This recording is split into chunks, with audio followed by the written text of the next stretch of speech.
ವಿದ್ಯಾರ್ಥಿಗಳೇ, ಪೋಷಕರು ಹಾಗೂ ಶಾಲೆಯ ಸಿಬ್ಬಂದಿವರು. ನಾವು ಈ ದಿನ ರಿಪಬ್ಲಿಕ್ ಡೇ ಯಾಕೆ ಆಚರಿಸ್ತೀವಿ, ಇದರ ಮಹತ್ವ ಏನು? ಈ ಮಕ್ಕಳುಗಳು ಇವತ್ತು 77ನೇ ವರ್ಷದನ್ನು ನೋಡ್ತಾ ಇದ್ದಾರೆ. 77 ವರ್ಷದ ಹಿಂದೆ ನಾವು ಸ್ವಾತಂತ್ರ್ಯ ಗಳಿಸಿದ್ದು 1947 ಆಗಸ್ಟ್ 15. ಆದರೆ ಇದರ ಹೋರಾಟದ ಹಿಂದೆ ಗಾಂಧೀಜಿ, ಅಂಬೇಡ್ಕರು, ಇತರೆ ಸ್ವಾತಂತ್ರ್ಯ ಹೋರಾಟಗಾರರು 1930 ಜನವರಿ 26 ಸ್ವರಾಜ್ಯ, ನಮಗೆ ನಮ್ಮ ರಾಜ್ಯ ಬೇಕು ಅನ್ನೋ ಕೂಗನ್ನು, ಅವತ್ತಿನ ಸ್ವಾತಂತ್ರ್ಯದ ಕಿಡಿಯನ್ನು ಅಲ್ಲಿಂದ 1947ವರೆಗೂ ನಾವು ಕಾಯಬೇಕಾಯಿತು. ಆದರೆ 1947 ಆಗಸ್ಟ್ 15ಕ್ಕೆ ನಮ್ಮ ದೇಶಕ್ಕೆ ಸ್ವಾತಂತ್ರ್ಯ ಬಂತು. ಆದರೂ ಕೂಡ 1950ವರೆಗೂ ಕೂಡ ಬ್ರಿಟಿಷರೇ ಅವರ ನಿಯಮಗಳೊಂದಿಗೆ ಅವರ ಗವರ್ನರ್ನ ಇಟ್ಟು ನಮ್ಮನ್ನು ಆಳ್ತಾ ಇದ್ರು. ಸರ್ಕಾರ ನಮ್ಮದೇ, ಆದರೆ ನಮಗೆ ಪ್ರಜಾತಂತ್ರ ವ್ಯವಸ್ಥೆಯ ಈ ಗಣರಾಜ್ಯೋತ್ಸವದ ಹಿನ್ನೆಲೆಯ ಸಂವಿಧಾನದ ರಚನೆ ಆಗಿರಲಿಲ್ಲ. ಸಂವಿಧಾನದ ರಚನೆ ಆಗಲೇಬೇಕಾಗಿತ್ತು. ಯಾವುದೇ ನಿಯಮಗಳೇ ಇರಲಿಲ್ಲ ನಮಗೆ, ಬ್ರಿಟಿಷ್ ನಿಯಮಗಳನ್ನೇ ನಾವು ಫಾಲೋ ಮಾಡ್ತಾ ಇದ್ವಿ. ಅಂಥ ಸಂದರ್ಭದಲ್ಲಿ ಡಾಕ್ಟರ್ ಬಾಬು ರಾಜೇಂದ್ರ ಪ್ರಸಾದ್ ಅವರ ಅಧ್ಯಕ್ಷತೆಯಲ್ಲಿ ಅಂಬೇಡ್ಕರ್ ಅವರು ಕರಡು ಸಮಿತಿ ಅಧ್ಯಕ್ಷರನ್ನಾಗಿ ಮಾಡಿ ಸಂವಿಧಾನವನ್ನು ರಚನೆಯನ್ನು ಮಾಡಬೇಕು ಅಂತ ತೀರ್ಮಾನ ಮಾಡಿದ್ರು. ಆ ಸಂವಿಧಾನದ ರಚನೆಯನ್ನು 2 ವರ್ಷ 11 ತಿಂಗಳವರೆಗೂ ರಚನೆಯನ್ನು ಮಾಡಿದ್ರು. ಸುದೀರ್ಘವಾಗಿ ಎಲ್ಲ ದೇಶಗಳ ಕಾನೂನುಗಳನ್ನೆಲ್ಲ ಅಧ್ಯಯನ ಮಾಡಿ ರಚನೆಯನ್ನು ಮಾಡಿದ್ದು. ಆನಂತರ ಅದನ್ನು ನವೆಂಬರ್ 26, 1949ರಲ್ಲಿ ಸ್ವೀಕಾರ ಮಾಡಿದ್ರು.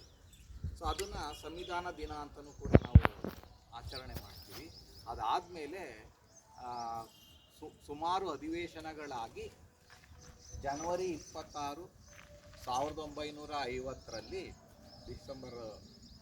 ಜನವರಿ ತಿಂಗಳಲ್ಲಿ ಈ ಸಂವಿಧಾನವನ್ನು ಸ್ವೀಕಾರ ಮಾಡಿದ್ರು. ಅಲ್ಲಿಂದ ನಮಗೆ ಗಣರಾಜ್ಯೋತ್ಸವದ ಸಂವಿಧಾನದ ಕಲ್ಪನೆ ಬಂತು. ನಮ್ಮದೇ ನೀತಿ ನಿಯಮಗಳು ನಮ್ಮ ಭಾರತದ ಆದ್ಯಂತ ಬಳಸೋದಕ್ಕೆ ಶುರು ಮಾಡಿದ್ರು. ಆ ಶುಭ ದಿನವನ್ನು ಇದನ್ನು ಆಚರಿಸ್ತಾ ಇದ್ದೀವಿ. ಇದರ ಹಿಂದೆ ತುಂಬ ಗಾಂಧೀಜಿಯವರು ದೇಶಕ್ಕೆ ರಾಜಕೀಯ ಸ್ವಾತಂತ್ರ್ಯವನ್ನು ತಂದುಕೊಟ್ರು. ಅಂದರೆ ಬ್ರಿಟಿಷರ ಆಳ್ವಿಕೆಯಿಂದ ಮುಕ್ತರನ್ನು ಮಾಡಿದ್ರು, ಆದರೆ ಕಾನೂನಿನಿಂದ ಮುಕ್ತಿಯಾಗಿರಲಿಲ್ಲ. ಅವ್ರ ಕಾನೂನು ಅಡಿನಲ್ಲೇ ಇದ್ವಿ 2-3 ವರ್ಷ. ತದನಂತರ ಯಾವಾಗ ನಾವು ಕಾನ್ಸ್ಟಿಟ್ಯೂಷನ್ ನಮ್ಮ ರಚನೆ ಆಯಿತು, ಅಲ್ಲಿಂದ ನಮ್ಮದೇ ಕಾನೂನನ್ನು ನಮ್ಮ ಮೇಲೆ ನಾವೇ ಹಾಕಿಕೊಂಡು ಅದಕ್ಕೆ ಗೌರವಪೂರ್ವಕವಾಗಿ ಅದರ ಮೂಲ ಕರ್ತರಾದಂಥ BR ಅಂಬೇಡ್ಕರ್ ಅವರ ರಚನೆ ಇಡೀ ದೇಶಕ್ಕೆ ಒಂದು ಮಾದರಿಯಾಯಿತು. ಎಲ್ಲ ಸಾಮಾನ್ಯ ವರ್ಗದ ಜನ ವಾಕ್ ಸ್ವಾತಂತ್ರ್ಯವನ್ನು ಮತ್ತು ಶೈಕ್ಷಣಿಕ ಒಂದು ಪ್ರಗತಿಯನ್ನು, ಆರ್ಥಿಕ ಪ್ರಗತಿಯನ್ನು, ಸಾಮಾಜಿಕ ಪ್ರಗತಿಯನ್ನು ಎಲ್ಲರೂ ಹೊಂದೋಕ್ಕೆ ಸಾಧ್ಯ ಆಯಿತು. ಈಕ್ವಾಲಿಟಿ ಬರ್ತಿರಲಿಲ್ಲ ಅಲ್ಲಿವರೆಗೂ. ಗಣರಾಜ್ಯೋತ್ಸವ ಅನ್ನೋದು ರಾಜ್ಯಗಳ ಒಕ್ಕೂಟವಲ್ಲ. ನಾವು ಸ್ವತಂತ್ರವನ್ನು ಗಳಿಸಿ ನಮ್ಮ ಮೇಲೆ ನಾವು ಕಾನೂನಿನ ರಚನೆಯನ್ನು ಮಾಡಿ ಸರ್ವ ಸ್ವತಂತ್ರರಾಗಿ ಬಾಳೋದಕ್ಕೆ ಈ ಜನವರಿ 26 ಗಣರಾಜ್ಯೋತ್ಸವ ತುಂಬ ಪ್ರಮುಖವಾಗಿರ್ತದೆ.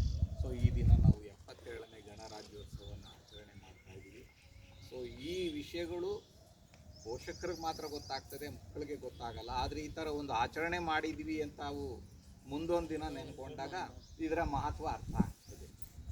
ಸೊ ಇಷ್ಟು ಮಾತನಾಡಲು ಅವಕಾಶ ಮಾಡಿಕೊಟ್ಟಂಥ ಶಾಲೆಯ ಮುಖ್ಯೋಪಾಧ್ಯಾಯರು ಹಾಗೂ ಎಲ್ಲರಿಗೂ ವಂದಿಸಿ ನಾನು ಮಾತನಾಡ್ತೀನಿ. ಜೈ ಹಿಂದ್, ಜೈ ಕರ್ನಾಟಕ.